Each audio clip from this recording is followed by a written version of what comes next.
This is the beginning of the story of Shadrach, Meshach, and Abednego. King Nebuchadnezzar made a gold statue 90 feet high and 9 feet wide. He set it up on the plain of Dura in the province of Babylon. King Nebuchadnezzar sent word to assemble the satraps, prefects, governors, advisors, treasurers, judges, magistrates, and all the rulers of the provinces to attend the dedication of the statue King Nebuchadnezzar had set up. So they assembled for the dedication of the statue the king had set up. They stood before the statue he had set up.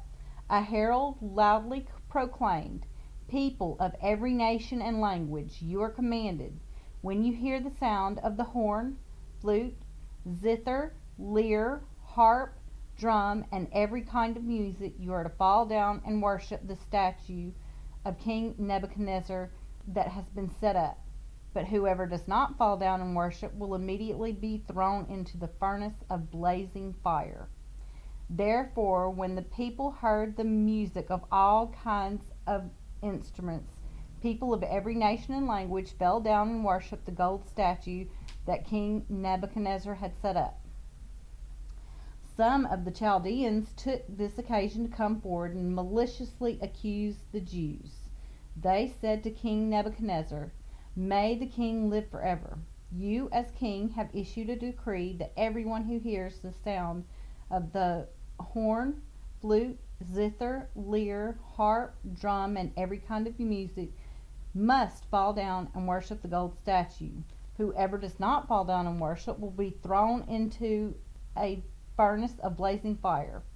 There are some Jews you have appointed to manage the province of Babylon, Shadrach, Meshach, and Abednego. These men have ignored you, the king. They do not serve your gods or worship the gold statue you have set up." Then, in a furious rage, Nebuchadnezzar gave orders to bring in Shadrach, Meshach, and Abednego. So these men were brought before the king. Nebuchadnezzar asked them, "Shadrach, Meshach, and Abednego, is it true that you don't serve my gods or worship the gold statue I have set up? Now, if you're ready, when you hear the sound, you can fall down and worship the statue I have made. But if you don't worship, I will immediately have you thrown into a furnace of blazing fire. And who is the God who can rescue you from such power?" Shadrach, Meshach, and Abednego replied to the king, "Nebuchadnezzar, we do not need to give you an answer to this question. If the God we serve exists, then he can rescue us from the furnace of blazing fire, and he can rescue us from the power of you, the king. But even if he does not rescue us, we want you as king to know that we will not serve your gods or worship the gold statue you set up." Then Nebuchadnezzar was filled with rage, and the expression on his face changed towards Shadrach, Meshach, and Abednego.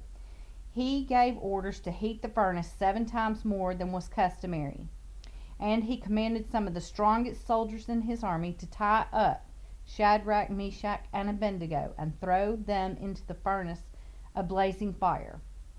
So these men, in their trousers, robes, head coverings, and other clothes, were tied up and thrown into the furnace of blazing fire. Since the king's command was so urgent and the fire extremely hot, the raging flames killed those men who carried Shadrach, Meshach, and Abednego up. And these 3 men, Shadrach, Meshach, and Abednego, fell bound into the furnace of blazing fire. Then King Nebuchadnezzar jumped up in alarm. He said to his advisors, "Didn't we throw 3 men bound into the fire?" "Yes, of course, your majesty," they replied to the king. "Look, I see 4 men not tied walking around in the fire unharmed, and the 4th looks like the son of the gods." Nebuchadnezzar then approached the door of the furnace of blazing fire and called, "Shadrach, Meshach, and Abednego, you servants of the Most High God, come out." So Shadrach, Meshach, and Abednego came out of the fire. When the satraps, prefects, governors, and the king's advisors gathered around, they saw that the fire had no effect on the bodies of these men. Not a hair on their heads had been singed. Their robes were unaffected, and there was no smell of fire on them. Nebuchadnezzar exclaimed, "Praise to the God of Shadrach, Meshach, and Abednego. He sent his angel and rescued his servants who trusted in him. They violated the king's command and risked their lives rather than serve or worship any god except their own God. Therefore, I issue a decree that anyone of any people, nation, or language who says anything offensive against the God of Shadrach, Meshach, and Abednego will be torn limb from limb, and his house made a garbage dump, for there is no other God who is able to deliver like this." Then the king rewarded Shadrach, Meshach, and Abednego in the province of Babylon.